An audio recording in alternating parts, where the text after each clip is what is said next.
Hello everyone. Today we will be dividing into two essential concepts of C++ programming, functions and object-oriented programming principles. First of all, we are going to discuss about what are functions in C++. Definition. A function is a reusable block of code that performs a specific task. It takes inputs known as parameters and can return a value. Functions allow programmers to break down complex problems into smaller, more manageable pieces, making the code more organized and easier to understand. Yes, we are going to discuss about the benefits of the functions in C++. Functions provide several benefits, including code reuse, improved readability, and better organization. They also enable modularity, making it easier to test, debug, and maintain code. By encapsulating logic into functions, developers can create more robust and scalable programs. Then we are going to discuss about the function declaration and definition. Declaration. The function declaration specifies the function's name, return type, and parameters. It serves as a contract telling the compiler what the functions will do. Then the definition. The function definition contains the actual implementation of the function, including the code block that performs the desired task. The definition must match the declaration. Here is an example for that. Then we are going to discuss about the calling functions. Function call. To use a function, you must call it with the appropriate arguments. The function call must match the function declaration, including the number and types of parameters. Assigning return values. If a function returns a value, it can be assigned to a variable for further processing or output. The variable's type must match the function's return type. Void functions. Functions that do not return a value are called void functions. They can still perform useful tasks, but the calling code cannot use their output. Then we are going to discuss about the function overloading. Overloaded functions. C++ allow you to define multiple functions with the same name as long as they have different parameters. This is called the function overloading. Then argument matching. When you call an overloaded function, the compiler will automatically choose the correct version based on the types and number of arguments you provide.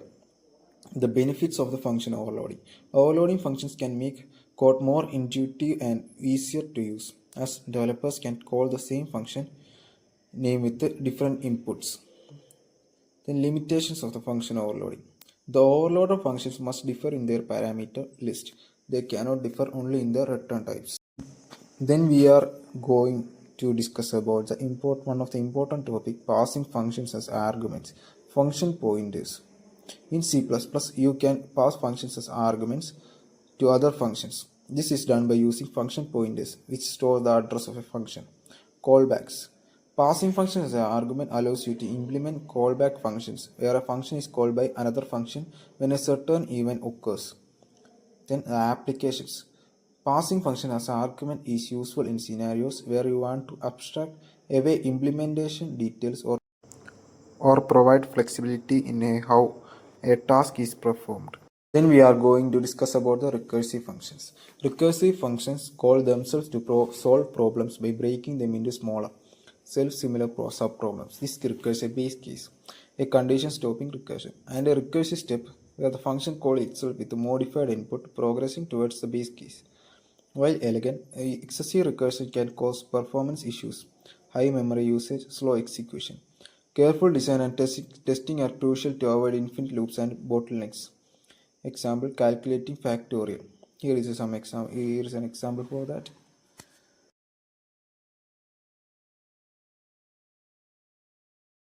The real-world applications of functions. First one is code reuse. Functions allow you to reuse code, reducing duplication and making the program more maintainable. Second one is modularity. Functions enable modularity, allowing you to break down complex problems into smaller, more manageable pieces. Abstraction. Functions provide a layer of abstractions, hiding implementation details. Then we are going for the conclusion.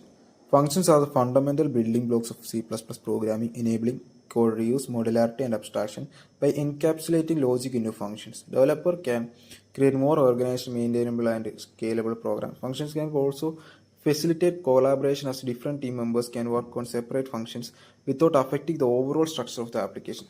As you continue to learn and work with C++, remember the power of the functions and how they can help you write better, more efficient code.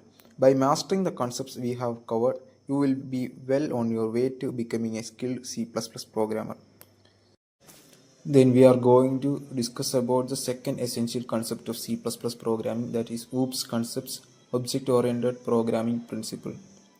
In this presentation, we will explore the key concepts of OOPS and discuss how this principle can be applied to unlock the power of C++ for real-world software development. From abstraction to encapsulation, inheritance, and polymorphism, we will dive deep into the fundamentals of OOP and showcase practical examples that demonstrate their benefits. What is object-oriented programming? Object-oriented programming is a computer programming model that organizes a software design around data or object rather than the functions and logic. We are going to discussing about the key principles of OOP: abstraction, encapsulation, inheritance, and polymorphism. Abstraction: focusing on the essential features of an object, hiding unnecessary details to provide a simplified high-level view. Then the encapsulation: bundling data and methods into a single unit called a class, protecting the internal implementation from outside access. Inheritance: creating new classes based on existing ones, allowing code reuse and the creation of hierarchical relationships. Then the polymorphism: objects of different classes can be treated as objects of a common superclass, enabling flexibility and dynamic behavior. We are going to discuss about the building blocks of object-oriented programming. Classes and objects. First of all, classes. Classes are the blueprints or templates that define the properties and behavior of objects, serving as the fundamental building blocks of OOP. Objects. Objects are the instance of classes, is representing the real-world entities with their own unique characteristics and behaviors based on the class definition. Then the real-world object-oriented programming examples in C++. First of all, vehicle class, representing the essential features of a vehicle such as make, model, and fuel efficiency with methods to start, stop, and refuel the vehicle. Then the bank account class, encapsulating the data and methods related to a bank account, including balance, deposit, withdraw, and check balance functionalities. Then the shape hierarchy, modeling a hierarchy of geometric shapes such as circle, rectangle, and triangle with common properties and behaviors like area and perimeter calculations. Employee management, designing classes for different types of employees such as manager and developer with shared attributes and specialized methods for each role. We are going to foreign for these topics practical benefits of OOP for C++ developers. First is the code reuse. OOP principles such as inheritance and encapsulations facilitate code reuse, allowing developers to build upon the existing code and avoid duplication. Then the modularity. Object-oriented programming promotes modular design, where objects can be easily replaced or modified without affecting the overall system, improving maintainability. Then scalability. Object-oriented programs focus on abstraction and encapsulation, enables developers to build scalable and extensible systems that can accommodate future requirements. Then the collaboration. Clear separation of concerns and well-defined interfaces facilitate team collaboration, making it easier to work on complex projects. We are going to end the presentation by a conclusion of the functions and object-oriented programming. Utilizing functions and object-oriented programming principles offers significant advantages in software development. Function enhance code organization and reusability, while OOP promotes a structured approach to handle complexity. Together they lead to more maintainable and efficient programs. As you continue to explore C++ programming, remember to apply functions and OOP concepts to your projects.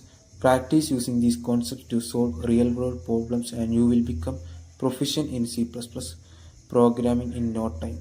Thank you for your attention. Have a nice day.